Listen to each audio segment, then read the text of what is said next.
Yeah. Oh, snort.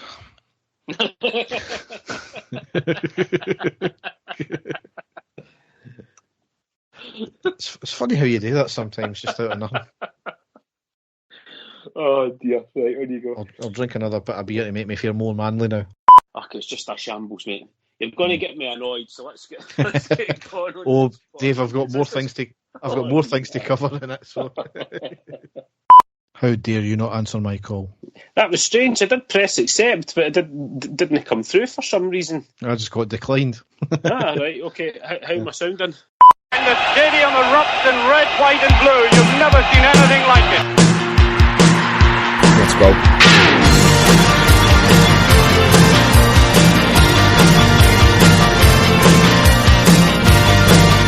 Manchester, brace yourself. Rangers are coming!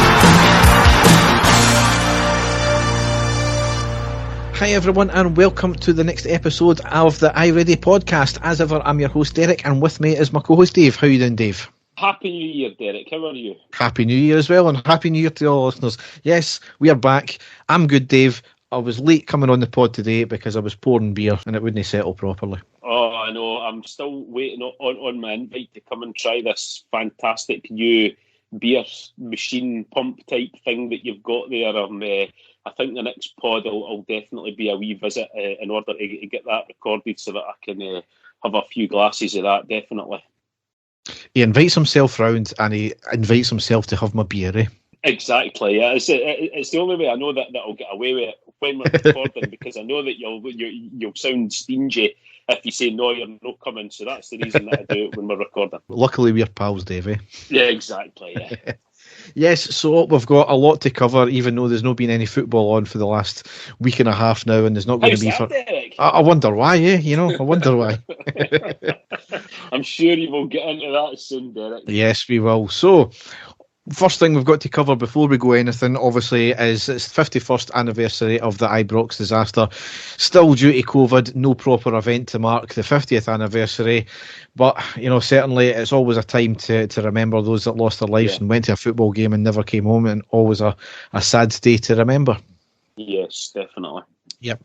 So, no other way of moving on now, but we'll just go down the tunnel and onto the park.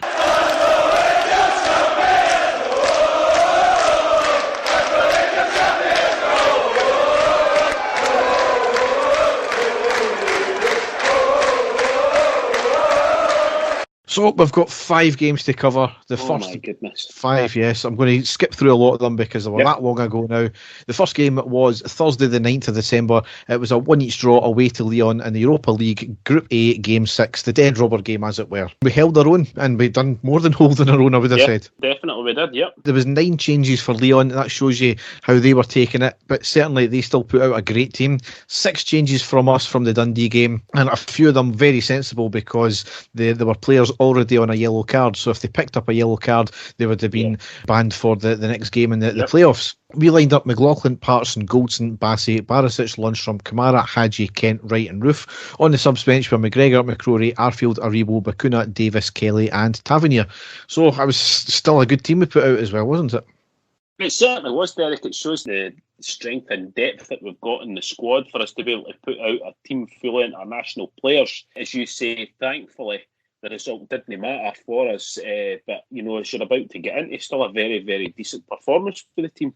Yes. One thing I've completely missed, this was Giovanni Van Bronckhorst's first game as well. That's right, yeah. First full game in charge, Derek. So, again, thankfully it wasn't a game of huge importance for us, but still, you know, fantastic opposition away from home and a tough test for them. So, you know, kind of thrown in there.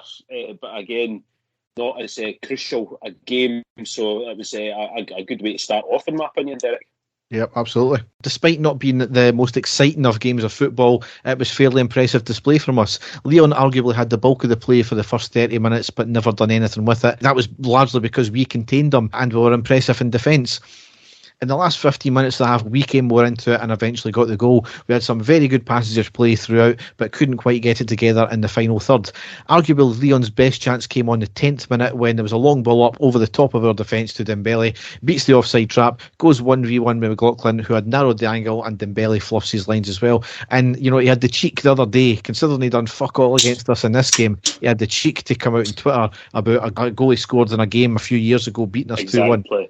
I know. Playing to the masses, Derek, that's all I was doing there. Yeah.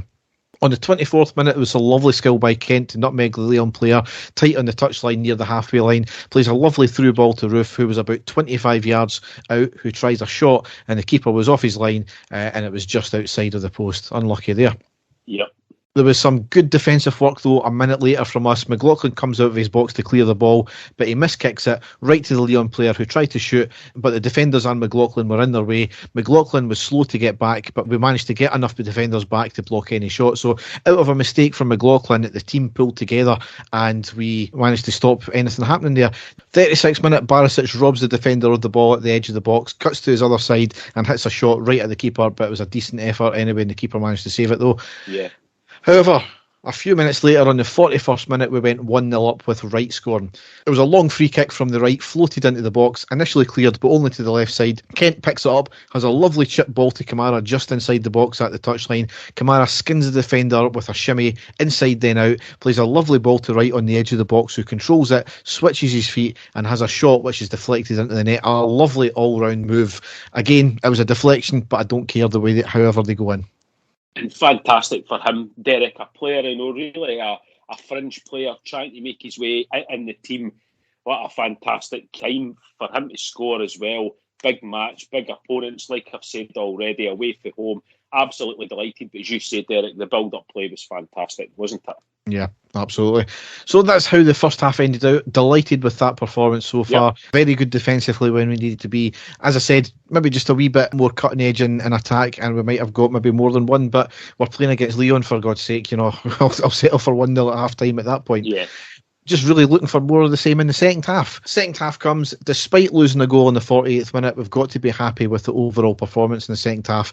We lost the early goal, as I said, on the 48th minute when the attacker drove into the box, got on the right near to the touchline. Barisic backing off all the time, crossed in and hit off Bassey and into the back of the net. Nothing Bassey could have done. Barisic could have done a wee bit better there rather than backing off. Just commit and go for it. But, it's one of these things, we're dropping goals just after half time in Europe again. Yeah, I know, unfortunately. And, as you say, for Bassey, really unfortunate, because I thought he had a fantastic game, Derek. He never put a foot wrong in my eyes, but, it could have been better from Barisic, and it's the one thing, as you'll get into the games that are coming up, I think that Barisic has been a big player. His role in the team has changed to a more defensive role, and it was maybe this game, he's sitting watching him for the first time really by Giovanni, that he noticed maybe a wee discrepancies in his defending. So you never know, because his role has definitely changed since this game. Yeah. However, despite losing the goal, we settled back into rhythm. Lyon maybe slightly shaded the half, but our defence soaked everything up. That's not to say it was backs against the wall at all. It was just that we nullified anything they tried to do. On the 60th minute, Wright and Hadji came off, Arfield and Bakuna came on. Wright had a heavy challenge on them just beforehand, so maybe a good thing there. I missed a point round about the 70th minute when I was dealing with my crying child. Lyon had a curling effort that went just by the post. 72nd minute, Roof off and Aribo on. And then Aribo was one of the players that were on a yellow card, so it was certainly a good idea for the game. We're one each, we're coming back into it, we had chances, throw them in, just hope that he didn't pick up a card. Yeah. 83rd minute, it was a corner in from the right from Lyon, not goal bound by the attacker's header, and Davis clears it off the line. A man on the post. It was the first time we've seen a man on the post this year. Exactly, hallelujah. I know. Yep. Yes. The 90th minute, there was a through ball on the right side of our defence, finds its man, hits a shot at an angle, but McLaughlin chests out for the corner.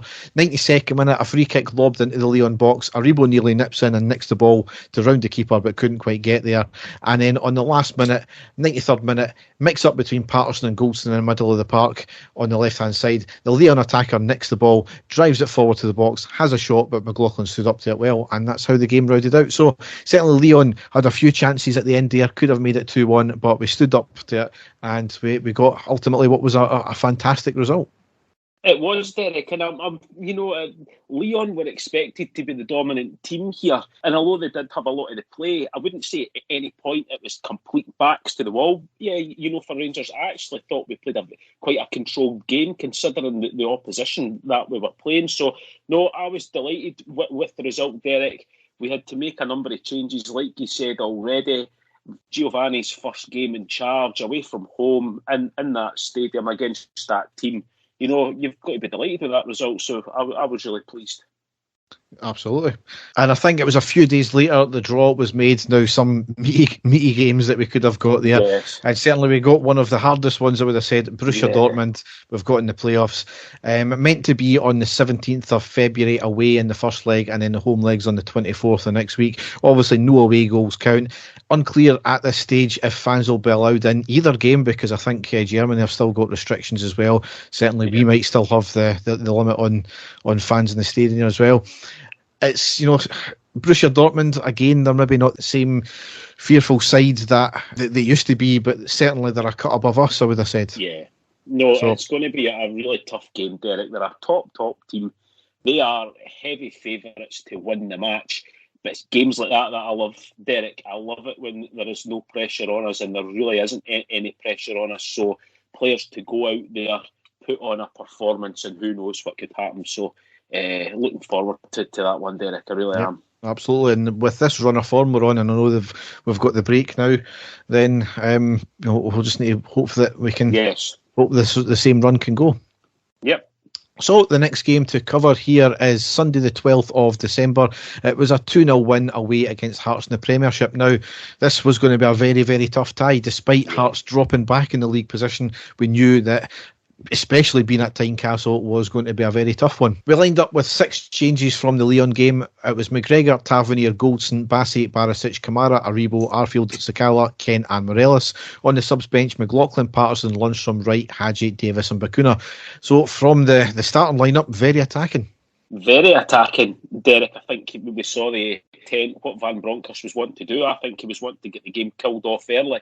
By putting that amount of attacking players out in the team. We were sitting there thinking that this was going to be a big test for us, because Hearts at home, a formidable team, Derek. So to go with that lineup, really gung-ho, and thankfully it worked out for us. Yep. Now, a very, very good first half from us, despite Hearts arguably starting out the stronger, and we ultimately scored with our first real chance not on the break. On the 3rd minute, Hearts had a good chance. It was really poor defending once again with a ball over the top of our defence, and McGregor had to be alert and managed to get a hand to the ball after a shot and put a great save over the bar. However, our first real chance on the 9th minute, Morelos makes it 1-0. It was a long ball pass to Kent on the left side by the touchline. Kent had his back to goal, however, one touch and a lovely spin to beat his man, charges down the left, gets across into the box. Morelos jumps, but it just evades him. However, goes to the far side of the box where Sakala picks it up, skins his man, cuts it back to Morelos, who shoots it into the back of net. Brilliant awareness all round. Tremendous, Derek. I just had a feeling as soon as Kent got past his man, I thought, we are in here. And as you say, it was great awareness by Sakala. He keep his eye on the ball, because the ball, and just like you said, it was going to be too high. We would be expecting that to go closer to Morelos there, but Sakala kept his eye on the ball. Great awareness, brilliant turn of pace again by Sakala, just to get past his man, just a tiny wee burst of pace, and then awareness again, cut back to Morelos, and poacher's instinct there at the back of the net. Absolutely delighted, Derek. Tremendous stuff. Counter-attacking play at its best, and really Hearts dumbstruck, because as you say, they had started off the better team, and that was just exactly what we were needing at that time in the game. Brilliant stuff. Yep. A minute later, we nearly made it 2-0 as well, because Sakala had a shot which went across the goal. It was unlucky nobody picked it up, or his shot never went in. However, we did make it 2-0 3 minutes later, because in the 13th minute, Aribo made it 2-0. Passing the ball about in midfield, a stunning long ball over the top of the Hearts defence by Goldson, an even better first touch by Aribo to control it, knocks it into the box for himself, and on the left-hand side, he shoots it into the back of the net. Outstanding goal. It really is. A guy that's in top form, Derek, and really in that game showed that, as you said, a phenomenal. I mean, this is the sort of Connor Goldson play that we're looking for. We all know that's his trademark, that sort of diagonal long ball, but it was slightly more central this time. But the awareness of Aribo to keep going, keep himself onside as well, showing you how good a ball that was, kept himself onside, and as you say, that first touch just to control the ball in front of himself, and then a fantastic finish. As I say, a guy full of confidence just now, and that goal just proved it. Stunning goal, and at that point, Derek, I was thinking it was going to be a complete whitewash because we were ripping them to bits just in those few minutes there, because we'd had scored the goal, a tremendous chance, and then scored the second goal again. So, no, absolutely delighted at that point. 2-0 up so early on in the game. Yep. 16th minute, a nice move from Hearts working the ball into our box. Heavy touch by their attacker, which allows McGregor to retrieve the ball from the feet of the attacker. 32nd minute, Hearts get the ball inside their box and the attacker spins and shoots, but hits the side netting. Still a reminder that they can be dangerous at times as well. Yeah. 34th minute, a shot from distance from Hearts, but an easy take from McGregor.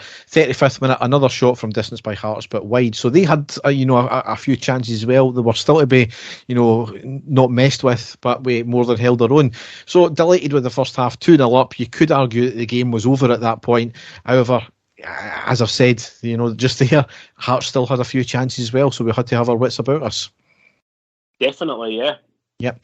47th minute into the second half, Hearts with a chance at the near post with McGregor tipping it over the bar. 53rd minute, a cross in to the right by Hearts. Bassey sticks a toe out and hits off the underside of our bar. Very lucky with that one there. Yes. It would have been very unlucky for him as well to score 2 OGs in 2 games.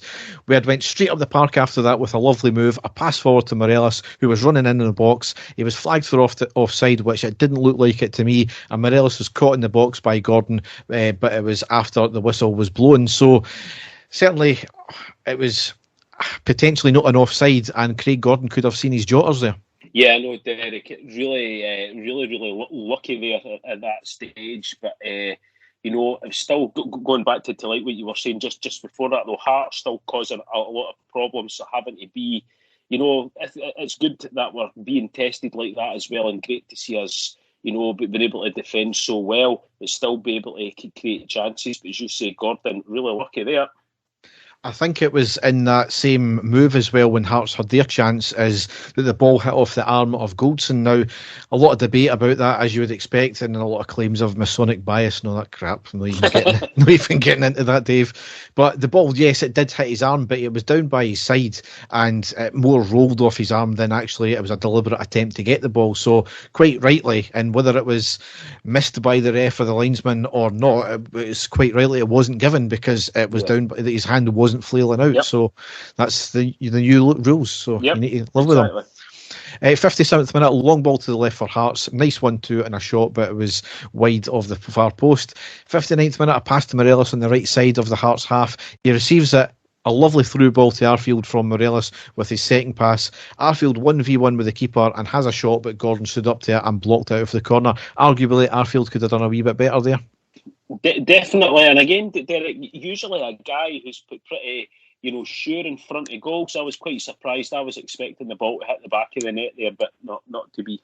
No.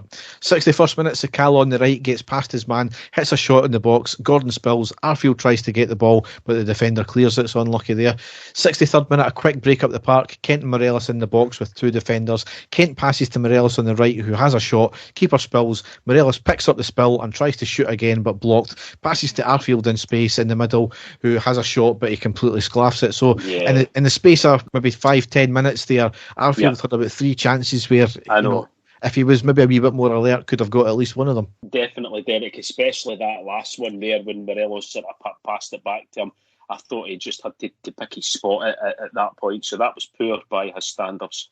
Yep. 65th minute, Hearts break down the right-hand side. The Hearts player picks it up at the far post. The ball actually goes out of play, but nothing was flagged for it. They cut it back to the attacker in the middle, who blasts it over the bar. Poor linesmanship there. Yeah. 69th minute, Tavernier booked for absolutely nothing. He was jumping up, looking at the ball the whole way, and another Hearts player actually moved into his path as Tavernier was in the air and fouled Tav. Yet Tav's the one who got booked for it. Quite baffling, yeah, definitely. 71st minute, 25-yard free kick from Hearts on the right, up and over the wall and crashes off the bar, living dangerously at this point, even though it was 2-0. 72nd minute, Morelos off, right on. And then a bit of madness from my Hearts player here. On the 80th minute, a red card for a second yellow card offence. It was a tough challenge on Barisic, which he took exception to. I would have said he was quite right with that one. It was a bit of handbags. Ginelli, who was the Hearts player, who was already on a booking, charges in and starts wrestling with Barisic and ends up picks up his second yellow card. Barisic, for some weird reason, gets a booking too. And the irony of the whole situation is Barisic and the player who fouled him had already shook hands after having the handbags and the situation was over. So Ginelli, I don't know what he was thinking, why he wanted to come running over there, cause an issue and, you know, get himself sent off. It was a complete Chris Sutton handball moment for him there. Yep. 82nd minute, Sakala off and Lundstrom on. 85th minute, a good save by McGregor to put it out for the corner after Barisic lost the ball just outside the box and there was a shot at the bottom corner by Hearts. 91st minute, Bassey charges into the left side of the Hearts box and has a shot but blasted over the bar. And the last piece of play, 95th minute, free kick by Kent on the edge of the box, hits a thunderbolt round the wall but right at the keeper and out for the corner, and that's when the final whistle blew. So Hearts certainly with a number of chances. They could have, if they had their shooting boots on, they might have got one, maybe even two, you never know.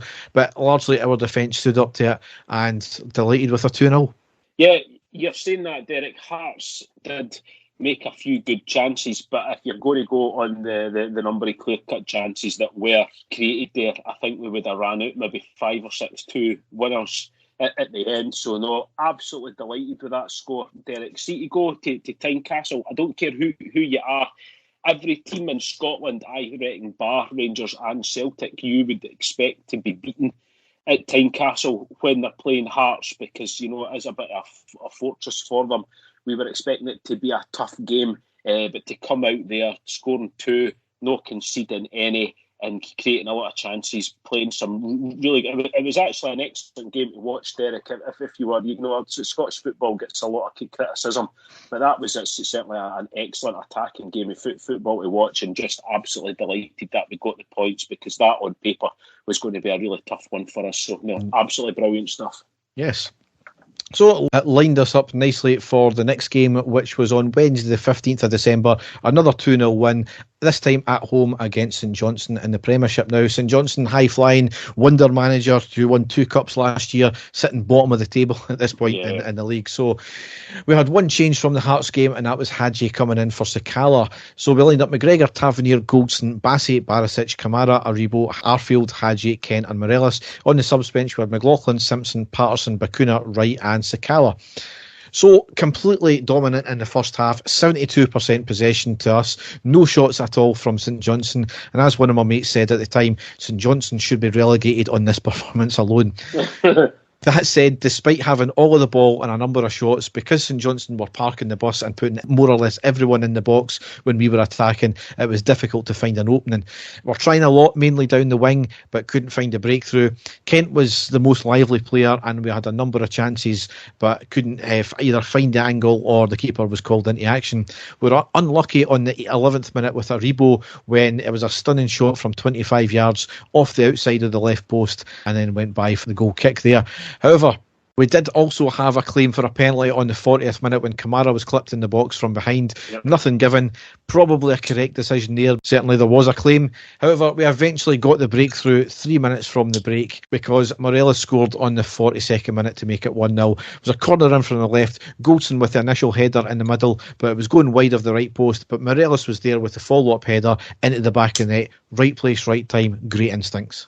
Yep, absolutely brilliant. I don't know if the original header was going to try and get aimed just so that it was going to go on the opposite side of the goalkeeper. I don't know what he was thinking, but regardless, as you say, Derek, great poacher's instincts again there by Alfredo Morelos. Right in there, great header and a great time for us to get the goal as well, considering the amount of pressure that we'd had in the game, because if it had went in at half-time still at 0-0, there might have been a few nerves there going in, but so just a fantastic time to get the first goal for us. Yep. Second half, really more of the same because we're in complete control again for the whole of the second half, bar 5 minutes, I think. And we got the early goal on the 49th minute with Kent scoring, and that really killed it off to make it 2-0. Yep. An absolutely lovely goal. Started in our defence. Ball past Aribo on the halfway line. Morelos charging down the right side. Aribo slides a lovely ball to him. Morelos drives it forward into the right side of the box. Looks up and a lovely ball across the deck to Kent, who only had to tap it in. Outstanding goal. Yep, tremendous stuff. Great, again, great the fact that we just started off straight away in the second half, Derek, wasn't it? And to get the goal early on, that got rid of all the nerves completely in the team. And as you say, fantastic goal as well, just to wrap it up. And, that was it. We knew that was game over because St Johnston had offered absolutely nothing going forward. And as I say, relief as well. So brilliant stuff. Yeah. After that, I wouldn't say we took it easier. We played a slightly different way we were playing. We maybe sat back a bit more. We were comfortable to play around the pitch. Yeah. Still going forward when we could, but we didn't overextend ourselves because the game was done at that point. Due to this, I think, though, St Johnston had a 5-minute spell of pressure around about the 60th minute where they had a couple of chances but were off target. One of them, however, was a bit dangerous on the 64th minute when they had a corner. It was initially cleared. Kent sclaffed the ball, though. St Johnston picked the ball back up. A long ball back into the back post. The St Johnston attacker with a free header, but he put it well wide. So if he had a wee bit less of a biscuit tin head, it might have caused us a wee bit of danger there, but well wide nonetheless. Yeah, thankfully, yeah. Made a sub on the 67th minute, Kent off and Sakala on. There was a dive by the St Johnston player on the 72nd minute. Kamara loses out with a poor touch. More of a heavy pass from our defence, in fairness. The attacker nicks the ball, gets into the box, and he basically falls down. A complete dive, and he was booked for it. See, when we first seen it, to be honest, it did look like a clear shove by Kamara, but you seen it back on replay, and it was as big a dive as you would like. Yeah. And then the last thing I've got here is Barisic came off on the 79th minute. We thought he was, injured because he was signalled for that, and Patterson came on, and he never limped off. He walked off himself, and it turns out he maybe had a bit of an upset stomach. So maybe a case of the Gary Linekers there. Yeah. Possibly, yes. Less said about that. I was going to say something else, but no, just move on swiftly, please. I think that's what he done. Yeah.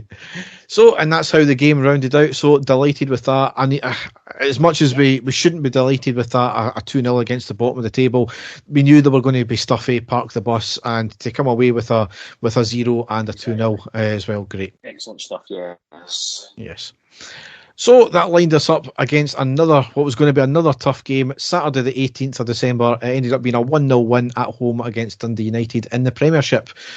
We had 2 changes from the St Johnston game, Patterson in for Barisic and Lundstrom in for Aribo. If Aribo picked up another yellow card, he would have missed the Old Firm game, so another great decision by the management there. Yeah. Or so we thought, Dave, so we thought. Yes, aye. So we thought, Derek.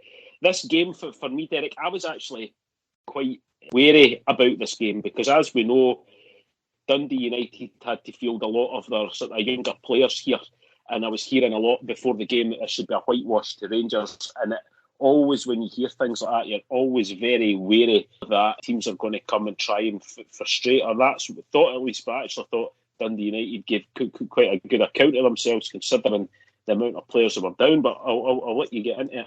Yeah, I mean, as you said, they had a number of changes, 6 in total with a number of youth players playing, so that was obviously due to COVID issues. So rumours that they had a wee night out in Newcastle, wasn't it? So, but apparently so, yeah. Yeah, as you know, sometimes making these number of changes and especially bringing youth players in who are champing at the bit sometimes to get into the first team, they fully take that chance they get. So that's kind of what happened here. Anyway, we lined up McGregor, Tavernier, Goldson, Bassey, Patterson, Kamara, Lundstrom, Arfield, Kent, Hadji and Morelos. On the subs bench we had McLaughlin, Simpson, Aribo, Bacuna, Wright and Sakala and Lyon King. And also to boot, it was a very foggy Ibrox as well. It was, yes. Yes. So kind of summary in the first half was caveated by Amahi RTV heavily buffering for the first 25 minutes of the first half. However, wasn't really great football at all from what I've seen. No. We had a lot of possession, knocking the ball about, trying to probe the ball forward, but it was very pedestrian, largely due to United pressing high and chasing every ball. We were finding it difficult to get going due to this. We had a few shots, only 2 on target though. One of them was quite dangerous on the 45th minute. It was a good move from Kent on the left-hand side. Nice ball to the overlapping Patterson, who plays a stunning ball to the back post, which finds the head of Morelos from 6 yards out, only for the keeper to tip it over the bar, so unlucky there.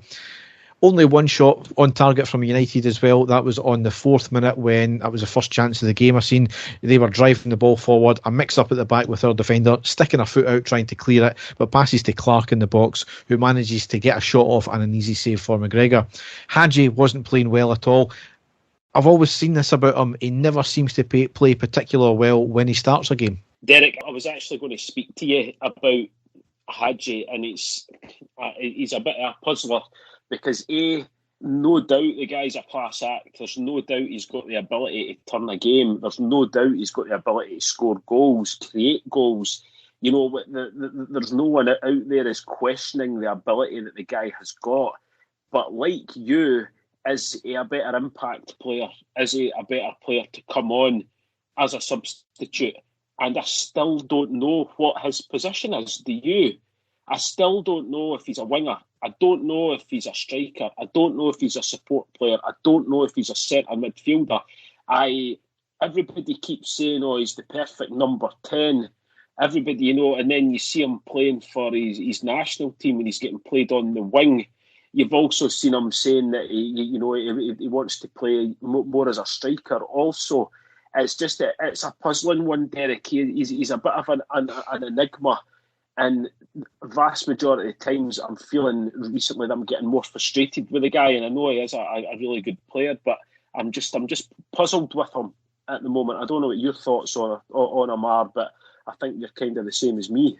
I think the way he gets played in our team is he seems to be this, as you said, a kind of number 10, where he's roaming about that front line as an attacking midfielder almost, rather than a striker. But I think that's maybe what's hindering him, to be honest. Rather than just sticking to one area, he's trying to do too much and be all over the park that way. So maybe he just needs that one particular place to stick in, whether it's been a central attacking midfielder or an attacking midfielder on the left or the right. Just stick to one side and then do that. But yeah, he is a bit of a mystery, and as you said, he has got the ability, but it's I don't think we're seeing the best of him, and that's the problem. No, that 100% true, Derek, and it's trying to find a way of getting the best out of him, and it seems to be that we rave about Hadji and always talk about him when he has came on as a substitute, maybe with half an hour to go, and he's changed the game for us.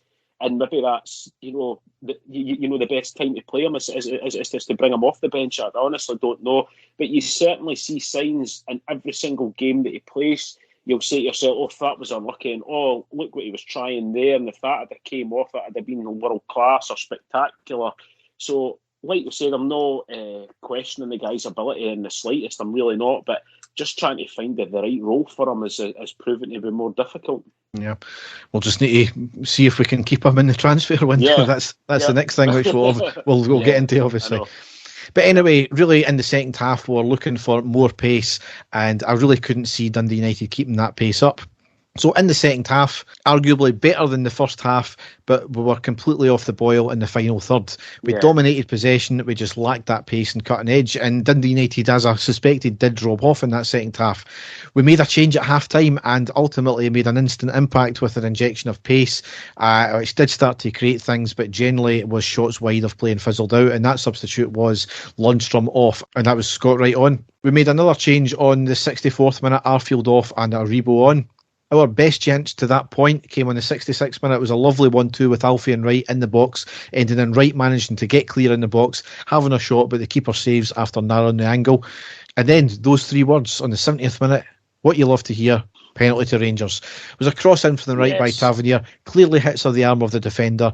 The referee didn't even give it, but the linesman did. So it was quite funny instantly, the Celtic fans moaning at the fact that, the referee's given a penalty to Rangers, something that he couldn't give to Celtic in the previous game. Well, It wasn't the referee that gave it in this instance. Yeah. I don't know what the referee was playing it as well. He's blind as a bat with this one. Fair play to the linesman for actually giving that as well. 71st minute, up steps Tavernier, high into the left corner, a beautiful penalty, which is quite surprising as well. Tavernier taking it because he had been off penalties. It was normally been Roof for the past few. Obviously, Roof not being in the team, couldn't take him. So, great penalty, back to penalty scoring ways for Tavernier. It held his nerve, Derek, because we were struggling. And this was a lifeline for us. And, all credit to the captain, stepping up, taking the responsibility, dispatching the penalty away and giving us that vital lead in this game because, as you were talking about earlier, we were struggling, we were toiling, having a lot of the ball and really doing nothing with us. So just great for us to take the lead in this game and, go on and try and see the game out after that. So a crucial time to score. Yeah. We should have made it 2-0 on the 79th minute because Morelos had the ball into the back of the net after a free kick floated into the left side, but was ruled offside as Morelos had strayed off. Correct decision, unfortunately. Yeah. Last two bits of play here. It was on the 90th minute. It was a quick break with Morelos, winning the ball in midfield, drives it forward, slides it to the right to Aribo in the box, who has a shot and deflected out for the corner.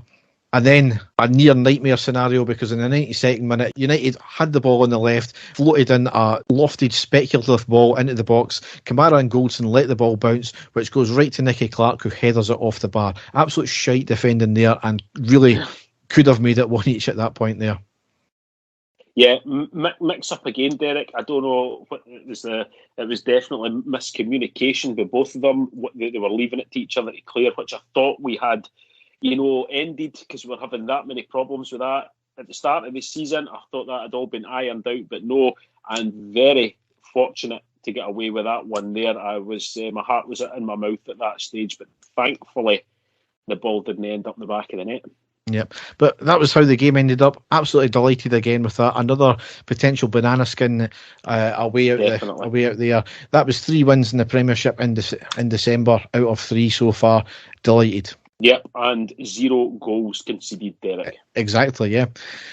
So, Dave, I'm now going to take a massive diversion from the football before we get into our last and final game, because I think it's very pertinent. On the 21st, Sturgeon announced that from Boxing Day, outdoor major events were going to be limited to 500 people due to COVID issues.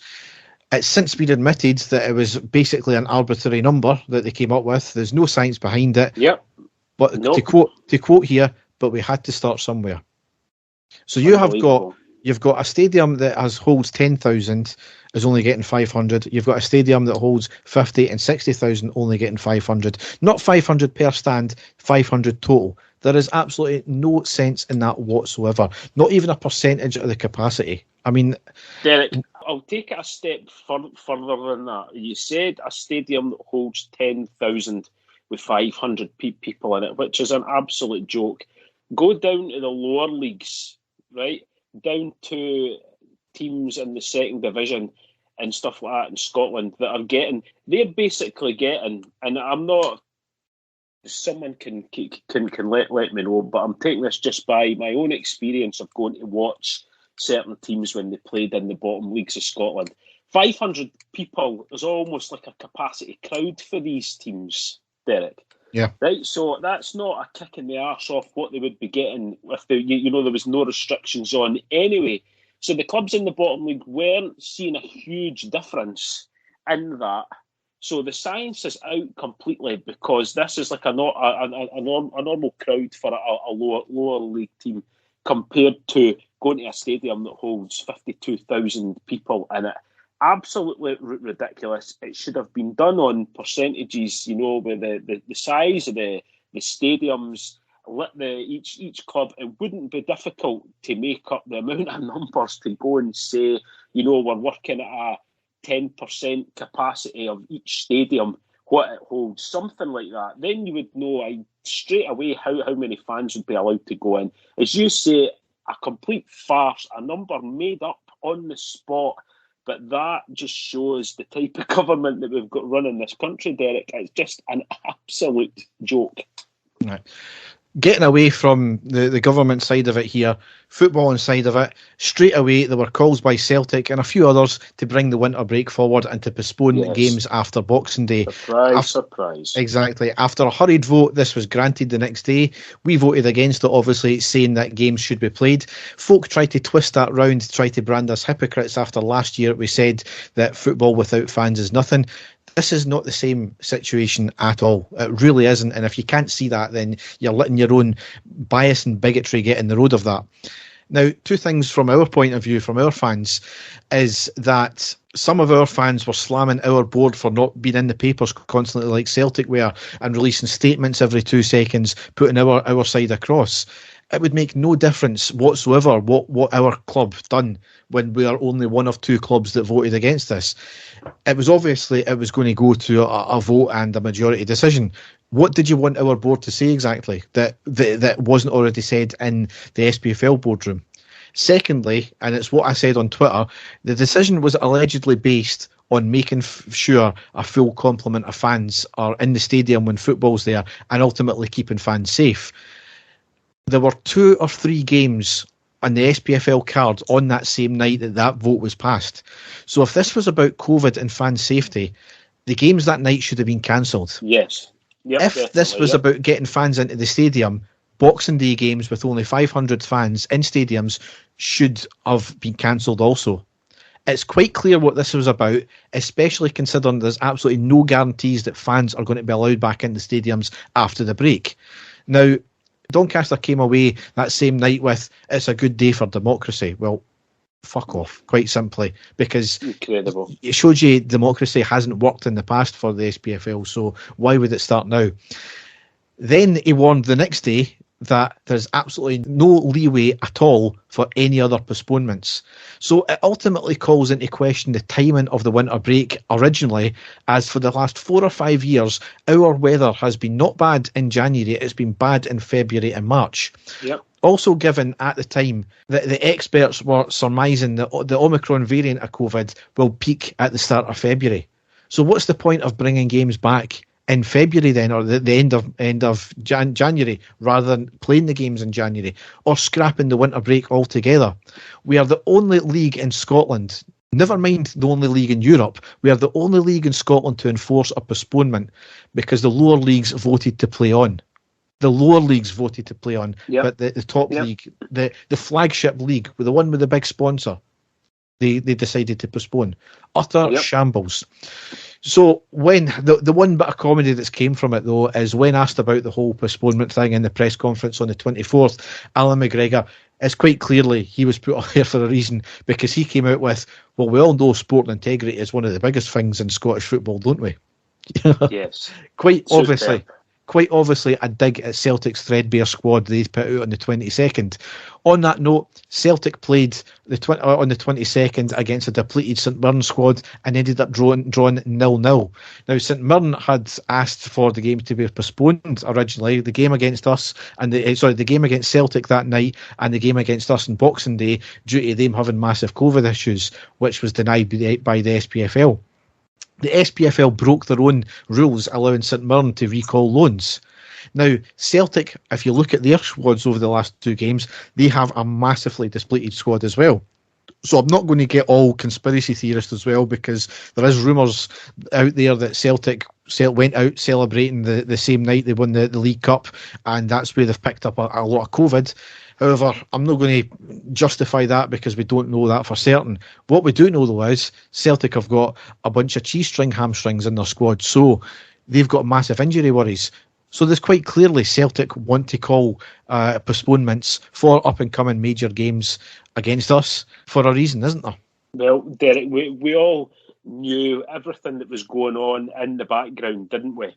We all knew, and at the same time, Derek, this is a team, and it's been brought to light. Look at all you've got to do is look at their sordid past when it comes to getting games postponed, giving themselves a winter break when no one else was able to get one, with their so-called tours of the Far East and games that were postponed before when their squad was suffering with injuries, using pathetic excuses, shameful excuses to get it done.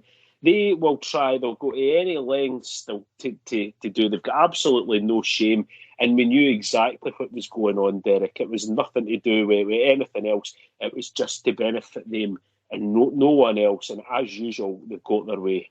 And it's quite funny, the Celtic fans turning around and saying, we shat it. Well, we voted to play the game. And then they turn it around, but you wanted no fans, or next to no fans in the stadium.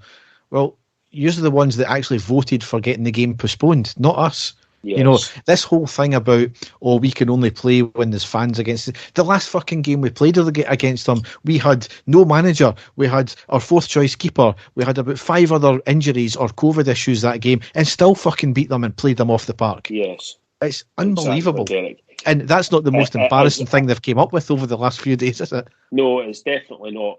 It was the whole thing has been a sham, Derek. And as you say, there is no guarantee whatsoever that when these games do get played that there's going to be fans back in the stadium anyway. So we will wait and see what happens. I've got no doubt in my mind if things don't go according to plan for them that they will try some other sort of sham move, either to get the game postponed again or, something to happen with it. They've always got an excuse, Derek, that they're always the victims regardless what happens. So we just have to basically go out and concentrate on ourselves when we do eventually get to beat them, and hopefully we will beat them soundly and put them back in their place where they belong, because they really are a piece of work, the whole lot of them.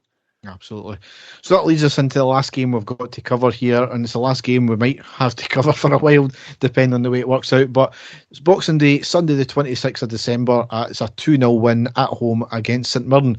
Now, only 500 fans in attendance due to Sturgeon's control on this one here. St Mirren had 5 first-team players out with COVID for the Celtic game, but surprise, surprise, all 5 of them came back for our game. Yeah. Yes, we had 3 changes from the Dundee United game. We lined up McGregor, Tavernier, Goldson, Bassey, Barisic, Kamara, Hadji, Aribo, Wright, Kent and Morelos. On the subs bench, we have McLaughlin, Simpson, Patterson, Davis, Bacuna, Arfield and Sakala. So Jim Goodwin did, in fairness, get a good result against Celtic, and they made no bones about parking the bus against us, which is basically what he'd done. Despite that, it was a great first half, completely in control, making their defence work, which is good considering they did park the bus. St Mirren not venturing forward at all, got a number of chances, especially for Morelos, who was just wide of target more often than not. It was good crossing from Barisic and Aribo, and which was as tricky as ever. We got our first goal on the 14th minute with Scott Wright scoring. It was a corner in from the right by Tavernier to the front post. Aribo gets a flick on, goes to the back post, where Wright hits a downward header tightly into the bottom left corner, just past the keeper. Great goal. Header as well, Derek. I think when they spoke to him after the game, I think he was as surprised as anybody that he managed to get a goal from his head. I think he actually alluded to the fact that it's probably his first senior goal that he scored with a head. One of the weakest guys in the park, a winger. You don't often see that, but fair play to him. He put all his weight behind it. He got it on target. That's exactly what you're looking for. And excellent. Delighted for him and great for us as well. Yes. We went 2-0 up on this 26th minute with Morelos scoring. Barisic with a stunning long ball from the left from a standing start right to the back post, which finds the head of Morelos with a powerful header. The keeper saved but rebounded back out to Morelos, who fires in the ball into an empty net. Great. Yeah, it was. Thundered that second goal in. Again, brings up a tweet from certain fans of that mob actually saying, did he really have to hit the ball that hard? He could have injured the goalkeeper. It's incredible. But no, lashed the ball into the back of the net. I think he knew he was unlucky with a header. Delighted for Alfredo. You know how much I love him, Derek. I love to see him score. And excellent for us at that stage, considering, as you say, St Mirren had an almost full-strength squad there, and they got their great result against Celtic. They were maybe fancying to get a wee shock, but great for us to go 2-0 up so early on and really put the game to bed, let's be honest. Yep. Second half, we were looking for more of the same, and that's pretty much what we got. The game was out of reach of St Mirren anyway. Yep. Had a number of chances. 57th minute, quick break with Morelos sliding the ball to right on the right-hand side of the box. Lovely lofty cross to Kent on the left. He should have shot, but had a cushion pass to Hadji, who shoots it over the bar. It was a lovely move, but we should have shot earlier. Hadji on the 61st minute, Hadji to Aribo on the right side of the box, slides it to right, who jinks past the defender in the box and hits a shot at a tight angle, hits the left post, the ball comes out to Barisic at the edge of the box, who is an absolute thunder bastard, skiffs off the head of the defender and over the bar. It should have been a corner, but a goal kick was given. However, it was an outstanding all-round move. A raft of changes on the 68th minute with Kent and Hadji off, Arfield and Sakala on. And then the last piece of play I've got here is on the 71st minute, corner in from the left, cleared but only to the edge of the box, and we had a rocketed shot on the half volley, saved at the near post as well. And that's really how the game ended up. So delighted with the 2-0 win again. Excellent, Derek. And again, like I said in the last game, no goals conceded. Yes. So in the table, we've played 20, won 16, drawn 3, lost 1, scored 43, conceded 14, goal difference plus 29, and we're on 51 points. 6 ahead of Celtic, because obviously they drew against St Mirren there, 15 ahead of Hearts, and 20 ahead of Motherwell. So, 6 points ultimately is nothing. It's a good gap. I'm glad we've got it, yes. But we can't rest on the laurels. And with the gap to third place, it just shows you how much they've dropped off in the space of 5-6 games there. That's right, Derek, definitely. But as I say, we can only concentrate on ourselves, keep going the way that we have been, winning our games. Absolutely delighted with the way that the defence is shaping up. I spoke very briefly about Borna Barisic. I think Barisic's role in the team has been the one that's changed the most dramatically. If you're watching Barisic now, he is very much a defensive player. He's the one that's coming back to help out the back two more than what James Tavernier is. I think he has basically been told, you're a defender, make sure that you're defending first and foremost. That's the big change. And, Derek, we're playing Bassey in there, who isn't really a recognised centre-half. For him to have played the amount of games that he has, for the amount of clean sheets that we've had, I think it just shows the organisation of the new coaching staff that's in there. And I do think that the new role for Barisic has played a huge part in that. So long may it continue, Derek. Absolutely delighted with Gio's start to his Rangers management career. I'm hoping that we go from strength to strength, and hopefully bring some new players in as well, which I'm sure you're about to get into also. But no, we can't complain whatsoever, Derek. And let's be honest, we Rangers fans were really looking forward to the game that we were supposed to be playing against Celtic there, because we're flying high. But we will have to wait for that one now, as you stated a wee while ago. Yes. So the games we've got coming up is Tuesday the 18th of January. That's away to Aberdeen in the Premiership. That's a 19:45 kickoff. I say the games we've got coming up, we don't know what's going to happen with Herr Sturgeon's announcements in the next few days, so we'll wait and see.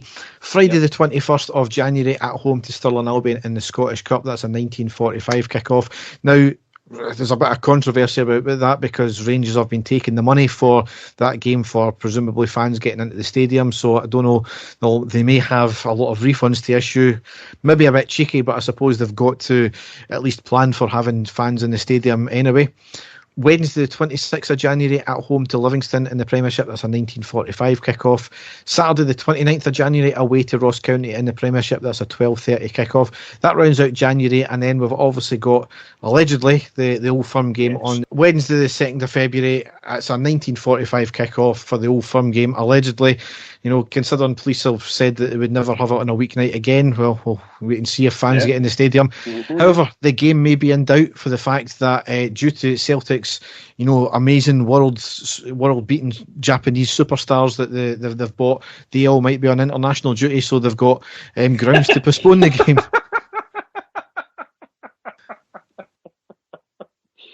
Oh, the irony, right, okay. I don't think that's going to be the case, but ultimately, any game's postponed. This is one of the things, I can't remember who said it, but somebody quite rightly came out with, well, any new signings that have been made shouldn't be able to play in the games that were needlessly postponed. And that, I think that's actually quite correct, because it's allowed Celtic to, us as well, granted, and we've lost a player in that, to games that they should have been or potentially been involved in, they are going to be playing in, so... Yes. So that we'll wait and see how that happens. So as long as the form continues after the break, I'll be chuffed. Yes, me as well, Derek. I think, going into this, whenever the Old Firm game's supposed to be, going into that, if we're still 6 points clear, I'll be absolutely delighted with that, Derek. So here's hoping. Yes. So we'll now go into the classic match. And there it is! The final whistle's gone. Rangers have won the European Cup Winners' Cup. Dave, you have got I don't know what you've got actually because I've not wrote it down. I've got the Scottish Cup final, Derek, from the season 1992 to 1993, where Rangers played at Celtic Park against Aberdeen for a chance for some more silverware. Sorry, Dave, I was a bit dismayed when you sent me the link there because it came up with a picture of that midden, so I wasn't too chuffed having that on my timeline there. The reason that was, Derek, because actually, I don't know if you can remember, that was when Hampden was getting renovated, so a cup final was played at their stadium, but at that period in time, it was a very successful stomping ground for us, and certainly was on this occasion as well. The game was played on the 29th of May, 1993, and the Rangers team on that day was Andy Gorham, John Brown, David Robertson, Richard Gough, Dave McPherson, Stuart McCall, Ian Durrant, Ian Ferguson, Mark Haitley, Peter Hoostra, Neil Murray making up the Rangers team there. So Neil Murray at that time, young promising midfielder in the Rangers team. Aberdeen team, Snelders, Wright, McKimmie, Irvin, McLeish, Grant, Richardson, Mason, Booth, Shearer and Patalainen. So the Aberdeen team back then, full of international players. So it was going to be a cracker of a game. So the first chance of the match was a half volley. It was for Aberdeen by Grant at the edge of the box. It just skipped Andy Gorham's left-hand post and out for a goal kick. So had to Aberdeen starting the game off there really quickly. Then it was Aberdeen again. Paul Mason races into the Rangers box on the right-hand side. He has a sort of cross shot, which is palmed away by Andy Gorham.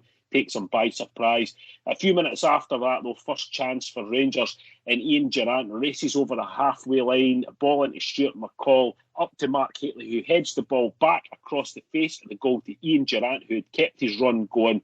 He doesn't get a clean head to it, and the ball is headed clear by the Aberdeen defence. So Ian Durrant not known for his heading ability there, and you could see it quite clearly that was a half-decent chance. But then on the 23rd minute, Rangers took the lead. That's McCall. A chance on here for Murray. The deflection and the opening goal for Rangers. The youngest player on the field opens the scorery in the cup final in the 23rd minute of the match. Neil Murray for Rangers with the help of a deflection and something of a disaster this for Brian Irvine, who miskicked there.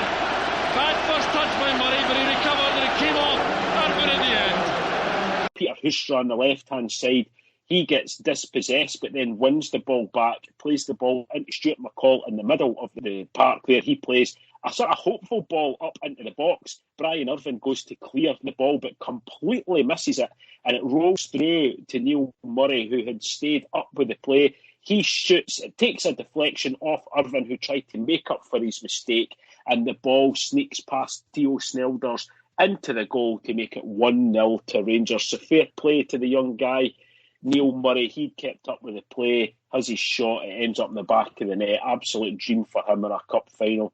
Then after that, Peter Hoostra, left-hand side of midfield, into Ian Durrant. Fantastic through ball again to Murray, who'd stayed up again. He races through, Snelders races out, and he goes in with Murray. He has a tame effort, though, into Snelders' hands. Really should have scored there and should have scored the second goal. Then another chance for Rangers, really coming into the game now. Ian Durrant to Mark Haitley in the middle of the Aberdeen half. Alec McLeish with a really late tackle on Ian Durrant. Lucky to get away with that one there, but the ball had been played out to Peter Hoostra on the left. He put it back into Ian Durrant, who managed to get back up. He has a shot over the bar, still 1-0, really unlucky there. But then just before half-time, the 43rd minute, Rangers doubled their lead. Touched on by Haitley. This is Durrant. Haitley again. Strong play by Wright. Haitley's clear. This is danger for Aberdeen. And a magnificent goal from Mark Haitley. The second for Rangers. And sheer delirium among these Rangers players. His strength and his pace and his accuracy earned that second goal. Sheer joy on the terraces for these Rangers supporters. And Mark Hateley drilling that almost through Theo Snelders. It's his 29th goal of a superb season. Houser did well. So did Durant with a delicate ball through. And there was Hateley looking up, assessing the options, and the power and the accuracy beat Snelders. Mark Hateley half on the halfway line through to Hustra on the left-hand side. Great ball into Ian Durant. First time ball through to Hateley, who kept running. He raced through it and then just blasts a fantastic low shot through the legs of Theo Snelders into the goal. Phenomenal goal for Rangers. Great play by Hateley and Durant, especially Hateley. He kind of knew what was going to be happening there. Durant knew exactly where he was going to be, and a fantastic end result. Great goal for Rangers, going in at half-time, 2-0 up. So you would have thought that it'd been an easy street for Rangers in the second half, but Aberdeen really went out, especially start the second half, to put us under pressure. And they were shooting from all over the place. There was a shot at the edge of the box by Pat Lyon, saved by Andy Gorham. Then a few half chances for Aberdeen after that. But Rangers then trying to get back into the game, trying to put a foot in it. And it was Stuart McCall with an incredible long-range shot, way out, just inches wide of the post. It had been one of the goals of the season, really unlucky. Aberdeen then rolling their, gambling and bringing Jess on, who hadn't been fit, but he certainly came on and was causing problems. Rangers were on the back foot, and then unfortunately Aberdeen did manage to get a goal in the 78th minute. Irvin was quick. Here's Richardson. The deflection, and Aberdeen are back in the match. The first break in the game for Aberdeen. The deflected shot from Lee Richardson, and there are 12 minutes left for play.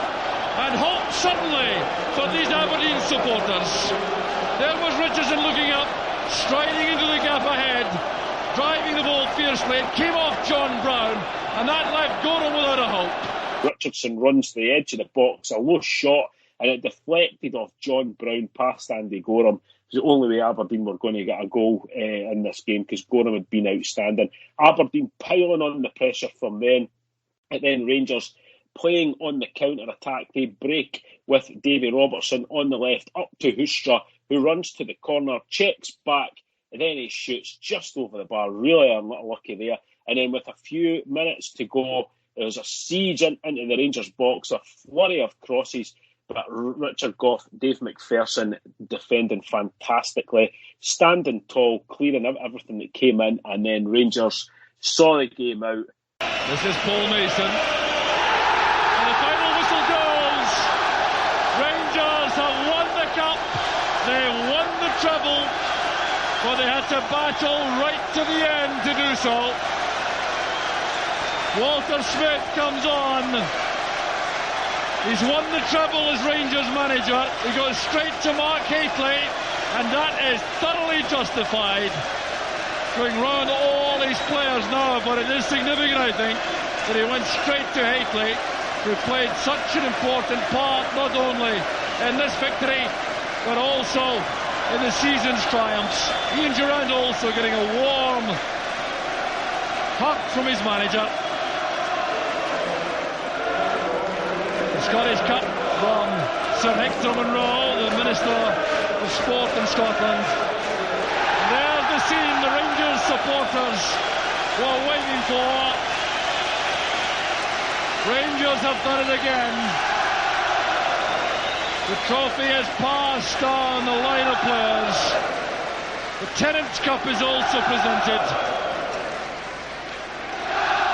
Walter Smith with the trophy, applauded by the Rangers supporters. He's done a remarkable job in his 2 seasons in charge.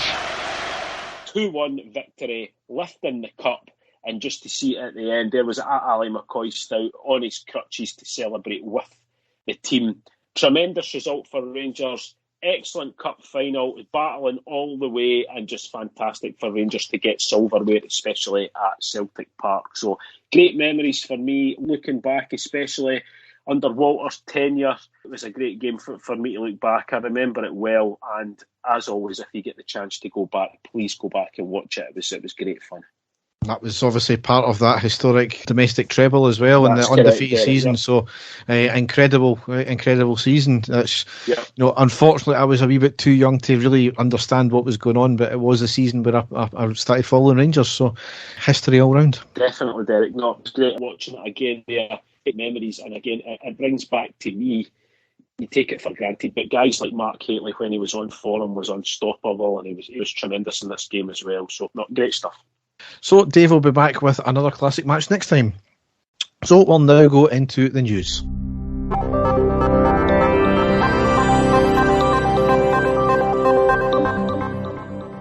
So as ever, we've got tons to cover here in the news. I'm going to obviously go off on a rant as well. It's certainly one of them, one of the pieces here.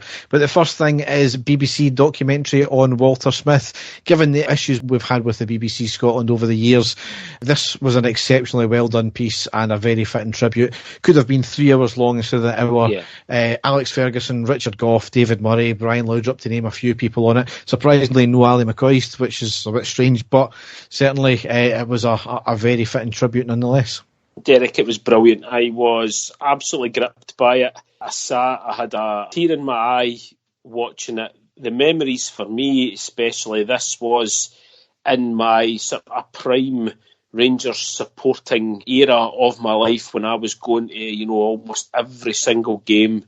It brought back some incredible memories for me, just watching it, and again, just it brings to the realisation that Walter's no longer here, which again, it was very sad. But as you say, we have a lot of criticism for the BBC, but for the people who made that, I take my hat off to them, because it was an excellent tribute. I thought Alec Ferguson and Graham Souness especially were fantastic in the way that it ended with Graham Souness basically just turning around and saying, out of everything that we can say about him, he was my mate. And that, for me, that really got me. That was the sort of lump in the throat time when they said that. It was beautifully done. And as you say, a fitting tribute. So well done to the people that made that. It was the stories for Bill Kenwright as well, and they both knew Smith's time was up at Everton, and it was the way Smith reacted to that. Walked out the room, told the assistant, right, put the kettle on, right, and let's choose who my successor is. And basically is. Brilliant. And it's like, Kenwright saying that, it wasn't a successful time, but nobody could say anything bad about him because he was such a great guy. So Derek, going to his time in Everton, I don't think there has been a few odd seasons since then that Everton have done all right, and have maybe been a bit higher than mid-table, but it's been a difficult job for any manager going down there, and especially the fact that Walter had no money to spend whatsoever with the financial difficulties. I don't think for him it has lasted as long as they did. I think was a real achievement for him also. So. And he got his star players basically sold from out with under him. Exactly. Not done about it. So, sadly missed. Next thing we've got here is obviously the news that has just broke over the last couple of days. Nathan Patterson has signed a deal with Everton worth £16 million. That is nothing short of incredible, especially considering he's a bench player just now and he's only started 4 times this season, I think. So the deal it's undisclosed, but allegedly it's meant to be £12 million with 10 up front and then 4 with add-ons. So we might not see that 4, but you know how that's structured. Plus, as well, more importantly, there's a sell-on clause as well. Obviously, though, BBC have still got to put their neb in and report it as it's a £10 million deal, despite every other outlet saying it's 12 with add-ons. Incredible. Every other outlet have actually led with its 16, to be honest. Yes. So, just you can't. I know. They can do one good thing and then they fuck it up. It's unbelievable. No, Derek. Going back to that, I think we all know that Patterson's a fantastic talent. That we've got a young player with the world at his feet. He's now an international player as well. He's always played well for us. I can't honestly turn around to say than the games that he's played for us, and there hasn't been a lot, but he has been excellent for us. But that's a no-brainer. To get that amount of money for a young lad that's only played two games for us this season, the rest of it has been substitute appearances, complete no-brainer. That's a huge amount of money that we couldn't turn down. And, we wish him all the best. He paid a fitting tribute to the supporters and basically said that Rangers are his team. He's one of us. He'll definitely be back cheering the team on. Wishes everybody all the best. Brilliant from the young guy. And as I say, I've got no doubts, Derek, that he'll go down there and he'll be a fantastic player. I really do. So just wish the guy all the best. I mean, to a man, I've never seen one tweet or post on anything to slate the guy for it at all. No. And that's the difference. It's all about timing. Yeah.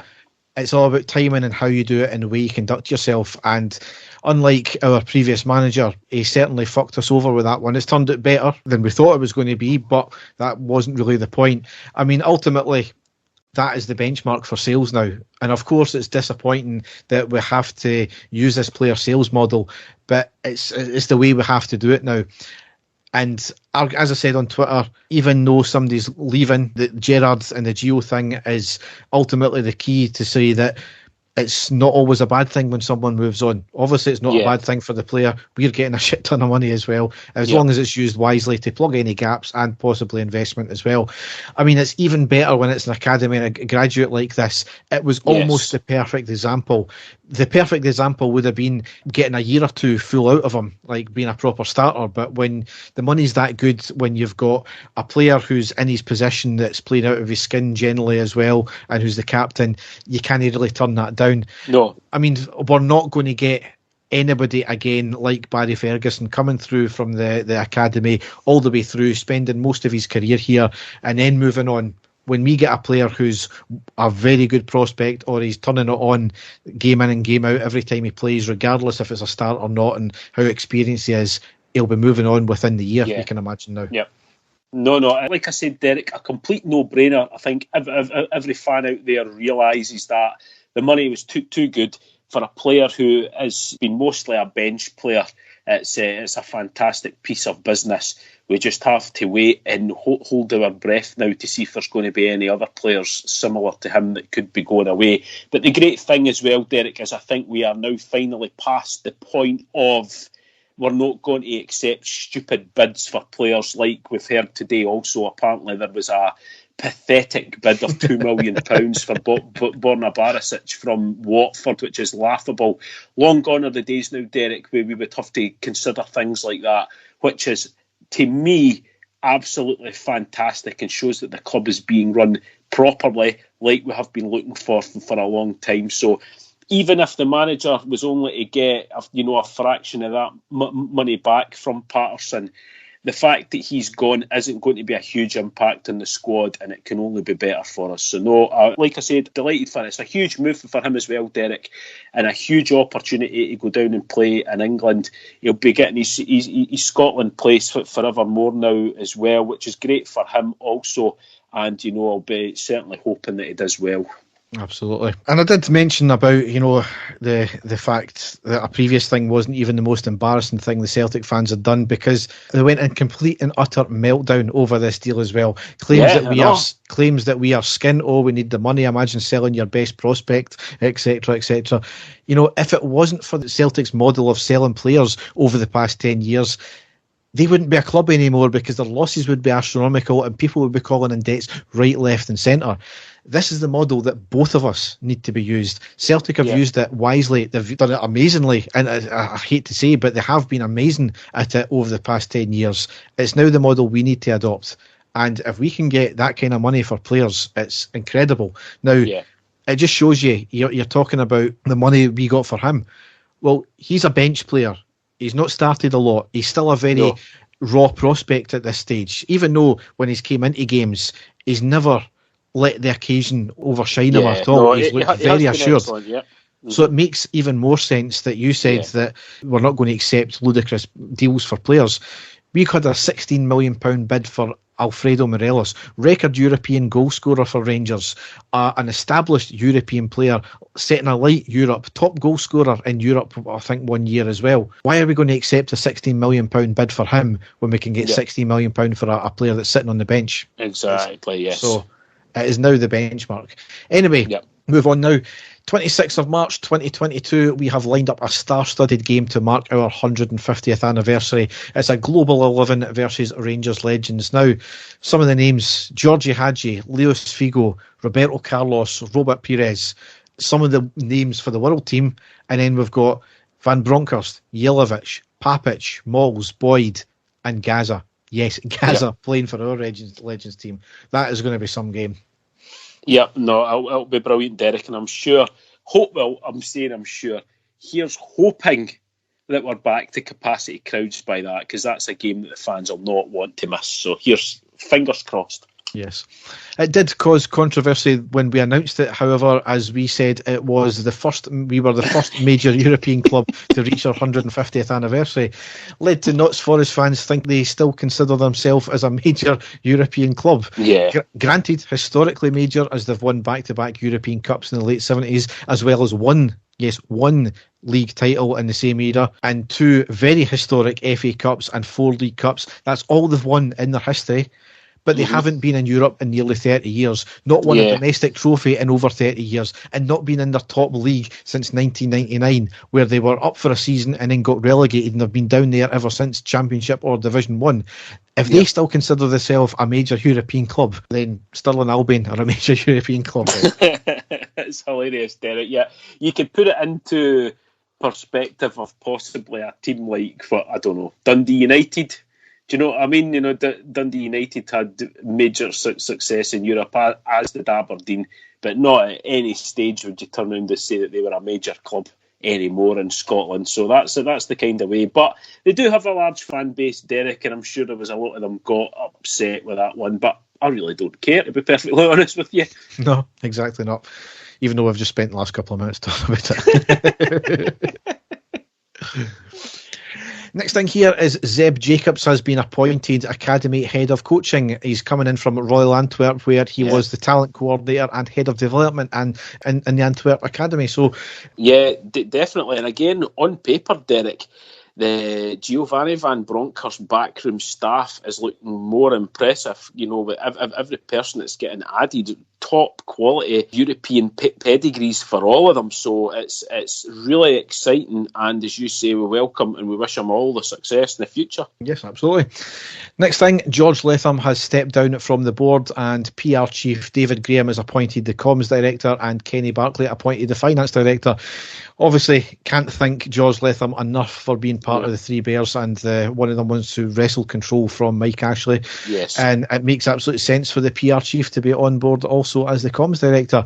That obviously drew the ire of a few given his background, but honestly, I don't have time for any of the petty shit that they come away with anymore. Next thing is, bizarrely, Dave King has given his notice to the board that he wants to return to the board. He stated that now his interests in South Africa have stabilised following COVID. He's now available to rejoin. It kind of goes against what he said previously when he came in with the Three Bears, that he didn't want to do it, but he felt duty-bound. And that I'm also sure he stated at the same time as well, he kind of wanted to get in, do the job and get out and focus on his family and businesses in South Africa. And that was even before COVID was invented. So I'm really just baffled at his timing. I'm baffled at the reasons why. We all know he's had issues with certain members of the board. This is what we do not need, Derek. At this time now, where we're getting the club stabilised again, money's coming in, success, we do not want any more backroom problems in there, you know, especially with that. We all thank Dave King for everything he done as well coming in. But as you say, this is kind of baffling, and it's more for the fact that he suddenly changed and said that he wants to come back. Now, there's something definitely ongoing there, Derek. I know you take more of an interest in this than what I do, but it's very baffling to me the timing that this is all suddenly that's happened. So we'll just need to watch this space. Yes. Next thing is Gio, Ross Wilson and Postecoglou, of all people, and an unnamed woman were pictured in a restaurant together last month. No idea what it was about, but it certainly got tongues wagging.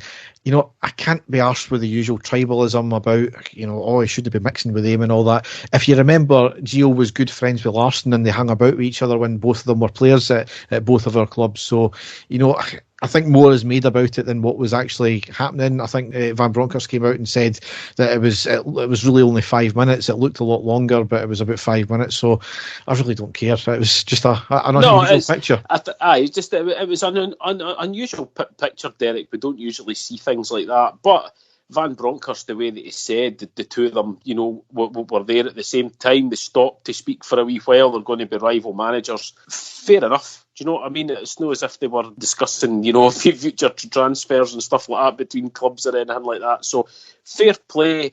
The two of them being civil to each other, and that's what it is. Like you, Derek, I'm not really looking too much into that one. No. Next thing here is, to date, that the wrongful prosecution case relating to us has cost the taxpayer almost £40 million. Incredible. Yet still no heads have rolled from the organisations involved. Unbelievable. Really Unbelievable, yes, totally. Related to that, BDO are still fighting to get another £51 million of the alleged tax debt wiped out in the benefit of the creditors. That is part of £64.5 million still being claimed by the HMRC. Just under £50 million of that is for the use of EBTs. Now, as I've said all along, the HMRC have went after the amount paid into the scheme rather than the tax that should have been owed on it, which would have made the big tax case probably round about £10 to £15 million, rather than the £70 to £100 million that they were actually after initially. Yeah. All that meant is the debt was manageable, and the whole Craig White and everything that followed would not have happened, because Dave Murray wouldn't have had to sell the club to someone like White. So it's been a shambles right from the beginning, and totally. I think there needs to be some sort of public inquiry once this is all settled out about what has went on. Maybe we might get to the bottom of why things happened the way it is. Yeah. Speaking of, Craig White was again arrested at an airport. This time it was Manchester rather than some South American country. It was for withholding key passwords in a financial probe into another case, which I think is relating to another one of his companies. He was granted conditional bail pending trial and faces up to 2 years for that offence if found guilty, which was failing to provide these passwords.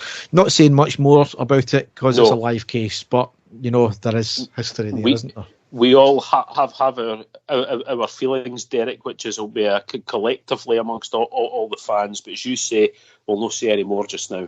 Yeah. Another court case here. We have lost the latest round of Sports Direct, and we have to disclose the details of the Castore deal. Again, it's all down to what apparently compensation we should be owing Sports Direct. I'm really not sure how they can quantify any loss of earnings from a contract breach when we were boycotting it anyway. So it will roll on. Whoever gets the decision against them will likely appeal unless there's some sort of order put in that no appeals can happen. We'll wait and see. Yes. Yep. Next thing here, another investigation. At this time, the SFA are investigating the SPFL over a potential rule breach by the SPFL over our dispute with them in the Cinch saga. As we told them, the deal was in conflict with us, but they pressed ahead with it anyway, so I can't see any other outcome than the SPFL getting hammered for this one. But, good. Yeah. Last couple of things here is Kudela has taken his appeal for his ban against him being a racist prick to the Court of Arbitration for Sport, and the appeal has to be held on the 21st of January, so hopefully that gets thrown out. Yeah, here's hoping, Derek, that again, something that we will never forget as our fan base, and the players will certainly never forget either. Yeah. Now, next one here, Dave. I had to mute the chat on Twitter with this one because it was getting a wee bit... He's not against us, but to one particular woman who was just an absolute arsehole. But mental health issues in football, and with fans specifically, because it all stemmed from a Tory MSP in First Minister's Questions asking about if there will be any provisions for football fans whose mental health has suffered being locked out of games. Now, it was all given the cordial answer in First Minister's questions, right, that's fair enough. However, from the SNP supporters, it was treated as a complete and utter joke. Now, two things at play with this one. It was a Tory who asked it. So SNP supporters rubbish absolutely anything they say. It could be a case that the Tories could cure cancer and the SNP goons would still rubbish it. So that's one issue there. But the second one here is the absolute elitist attitude that they think that football fans are common or scum and it's just football, get a life and get some perspective, people are dying, etc, etc. Right, that's no the issue whatsoever. And the fact that you're just saying, oh, it's just football, get a life, that is fucking an abomination, that. But a wee story that me and my mates, I've been out in a group around 4 times in the last 2 years because of all this COVID thing. And it's probably like every single person out there, not being out with their mates very much. One of the last times I was out was before lockdown, was 4 of us going down to Newcastle to see Newcastle against Burnley. And the Rangers Hearts semi-final was that same day. Now, we watched that on the train on the way back up. All 4 of us stood in the luggage area, huddling around the phone to try and get a reception to try and watch the football. We had also planned to go to Stirling Albion, 7 of us, Stirling Albion hospitality this weekend. However, due to these new restrictions, they've cancelled that. Now, the worst part of the whole day of that Newcastle trip was actually watching the Newcastle game and then watching the Rangers game. It was the football that was the worst part of it. For a start, an English Premiership game was absolute shite. There was only one shot on target all game. And in the Rangers game, we all know that went to fucking cock as well, right? And then the Stirling hospitality, we're going to see a League 2 football game. The football is generally a load of crap. So what my point I'm getting to is that if you think it's just going to the football and we're only going to the football to see the football and that's the only story, you're a narrow-minded idiot.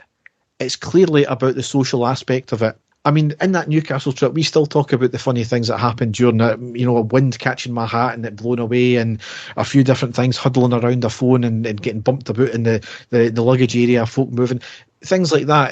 The laughs we had were great. Football is a social thing. It's not just about going to see the football. Yeah, when we're going to see Rangers or your club you support, there's an element of you want to see your team win, you want to see good football, you want to see a good entertainment. But generally, you'll go with a lot of friends or some friends.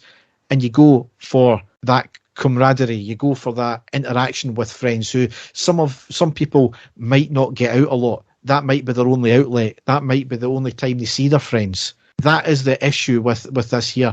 You cannot turn around and say to someone, oh, your mental health doesn't matter because it's only football. Your mental health might be suffering for other reasons. That's perfectly fine. I'm not going to have an issue with that. You know, that you deal with you. For them to come away with that shit, and as I said, I had to lock the account because, in fairness, folk were sending the woman abuse, but the whole dismissive thing about, oh, you should go and do some charity work then, that was the sum of it, and it was absolutely disgusting, and she clearly didn't have a clue about the aspects I've just talked about, and the fact that football fans are some of the most generous people out there with all the charity stuff we do. She had no got a clue because she just seen football, it's a commoners game. It's scummy people. And that's what you generally get when it comes to the minority of idiots that cause issues with fighting and flares and all that kind of stuff. You just get viewed in the wider aspect, they're scumbag football fans. There's a bigger issue at play here, and it is mental health. In this day and age, people sometimes need help. Over the last 2 years, a lot of people have needed help. And that's one thing that MSP was trying to highlight there. It's not just about football, it's about the wider aspect. And ultimately, it was trying to make the government, as it stands just now, understand that the least wee thing that they think they're doing might have bigger implications for somebody else. So that's kind of all I want to say about that. But it absolutely disgusted me, the narrow-minded bigotry that went on in that case there. The thing that gets me about it, Derek, right, and as I say, I've been going to football a long time, and you can go and watch your team get defeated and be absolutely devastated. And the next day you wake up, you are automatically looking forward to the next game to right that wrong. Or your team could have had an incredible victory. And the next day you are counting down the days to be able to go and watch them again. Whether it's in the stadium, whether it's on the TV, whatever. It is an escape, it's a relief, it's a release, it's hope. isn't it? It's not just, the football's on, I'll watch anything. Especially in a country like Scotland. Football is the lifeblood in this country. It really is. The football standard is shite. We all know that, but we wouldn't have it any other way. Oh, we would. But it's true. It's all to do with support. It's all to do with family. It gets handed down from generation to generation. And it's this whole middle class, as you say, football fans scum. Football doesn't mean anything. It's just a meaningless game and stuff. I'm sorry, it's not like that in Scotland. It's not like that in the vast majority of countries in the world, Derek. But it's not like that in Scotland. It is all to do... Of course there's hatred in it. Of course there's hatred for other teams and for other fans, but that's what keeps everybody going. That's why football's so different to nearly any other sport in the world. It gives you something to look forward to. It gives you something to really cling on to. It gives you hope. It gives you belief. And going to the game is a huge part of that as well. I miss going to football so much, Derek, and you know me, if it wasn't because of working weekends all the time, I would be going. So even the odd, the 3 or 4 times I get to go to a game during the season, it's a huge event for me. It gives me something to look forward to. It gives me something to remember, to look back at your pictures and your timeline and social media and stuff like that. So I'm with you, Derek. I'm not going to take up a political stance because you know me and politics don't go. I don't think there's any one of the parties out there that are good enough to run this country. I'm not a Tory. I despise the SNP right enough. I'm not Labour either. I'm not really anything. That's just my beliefs. I don't think there's one single party out there that are good enough to put us all at their best interests, and there never has been. So I'm very sort of anti-politics. But going by everything that you have told me and that I saw on there, as you say, it's just it brands all football fans together, which is shocking, and it is much more than that. Football's so much more than that, and whether you're an avid supporter or you're just a sort of average fan, or you're fanatics like us that record podcasts and stuff like that, it's all linked in there, Derek. And for it to be dismissed like that is really, really poor, because I believe that everybody out there in the same boat as us is doing huge things for people's mental health by just even listening and talking about football as well. So no, I was completely in agreement with you there, Derek. So but as you say, it was starting to get out of hand. That was the only thing that got me. But no, 100% agree with you there. And do you know what was even funnier is we had Celtic fans agreeing with us on this one. Yeah, it brought together Rangers and Celtic fans for a brief moment. So this is a story that's going to probably just completely disprove my comments about not all football fans are scumbags. Right, okay. Yob put flare-up bum, drank 20 ciders, snorted coke, then stormed Wembley for England versus Italy Euro 2020 final. Right. Let's start from the beginning. A yob filmed putting a lit flare up his bum strolled into Wembley without a ticket after a 15-hour drink and drugs bender. Charlie Perry, 25, on Wednesday night boasted of dodging shambolic security England's Euro finals after downing 20 cans of cider. Oh my God, right. Some 2,500 gatecrashers caused mayhem, but he said, "I'm not sorry." One of the shameful army of Wembley gatecrashers last night told how getting in without a ticket for the historic Euro 2020 final was piss easy. Brazen Charlie Perry, 25, was filmed putting a lit flare up his bum after boozing since 8:30am, nearly 12 hours before the England-Italy game.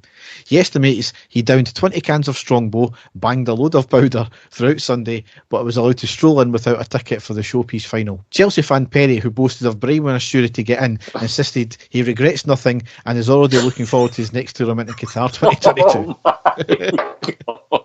If that is no stereotyping, as if it's a football fan for London, do you know what I mean? I don't know what is. He gloated that he'd been on the piss since 8:30 in the morning and had at least 20 cans of Strongbow. It was the biggest day of my life. There were no rules that day. All I know is I loved it all. I was off my face and loved every minute. No remorse whatsoever. Legend. That's an absolute belter.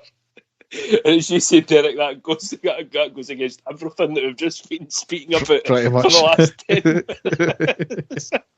I hope that wife doesn't hear that story, Derek. That's what I hope. Yes. So on that note... Oh my God, mental. Absolute mental. On that note, we will end the podcast.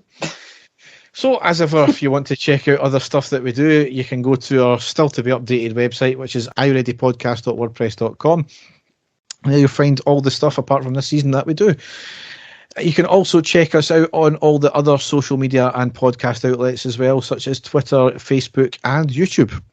So, Dave, it's going to be a wee while before we record again, even though it's already been a month. Yeah. We'll need to wait and see what happens in the transfer window, but more importantly, obviously, we'll need to wait and see what happens in the coming days with and any all that restrictions. Lovely gossip, transfer gossip that you love, Derek. I can't wait for that. I'm going to bombard you on WhatsApp with the amount of players that we're getting linked to. It's going to be glorious. You sent me the Patterson thing, and I basically like, Dave, I'm not interested. I don't care until it's confirmed. And then you sent me back, just like Steven Gerrard, then, eh? Yes, exactly. Very dismissive of you, Derek. So it is, but no, it's great. I love all the rumour stuff, Derek. It really, I love all that, and I know you hate it. maybe if I send you something like, oh, I've seen that. I wonder if it'll happen. It won't happen. Maybe I'll play reverse psychology, and that'll what will happen. Maybe. There you go. Yes. So thanks for listening, and goodbye. Take care, folks. Bye-bye. And the stadium erupts in red, white and blue. You've never seen anything like it. Let's go.